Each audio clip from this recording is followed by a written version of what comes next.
د فقر او د لوږې نه د بچ کېدلو دپاره څه کول پکار دي؟ د نبي علیه السلام ارشاد مبارک دی چې کم سړی د شپې یو ځل سورة الواقعه وایي الله رب العالمین به هغه لره د لوږې نه وساتي. صحابه کرام رضی الله تعالی عنهم اجمعین د ایمان او یقین نه قربان شم چې د نبی علیه السلام د پاک ژبې نه راوتلې ارشاداتو باندې به دومره کامل اعتماد او اعتقاد سره یقین و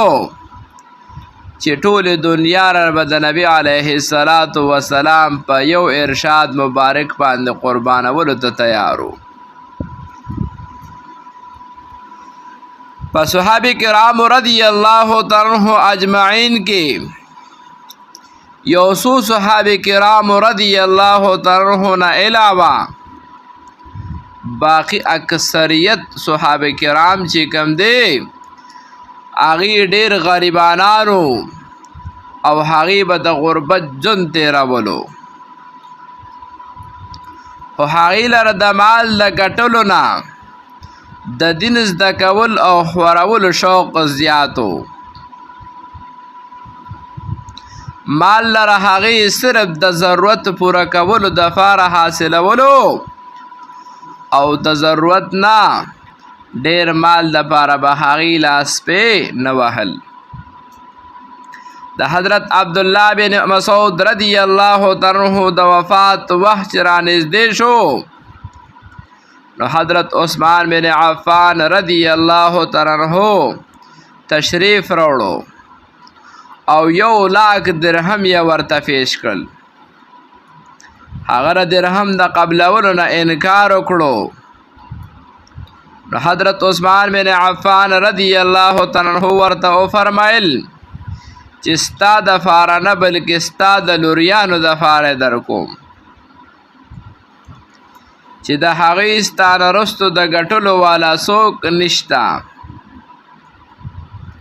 حضرت عبدالله بن مسعود رضی الله تعالی عنہ مبارک ورته وفرمایل چې زما د لوریانو ته هم د کم مال څه ضرورت او محتاجي نشته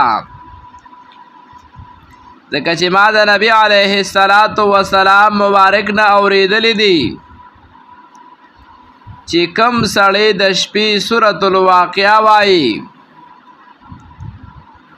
الله رب العالمین به هغه لره د لوږې نه ساتي. نو ما دې لوریانو ته سورة الواقعه په یاد حفظ کړې ده هغې ته د دې مال ضرورت نشته. زما عزتمندو د فقر او د لوږې نه د بچ کېدلو دپاره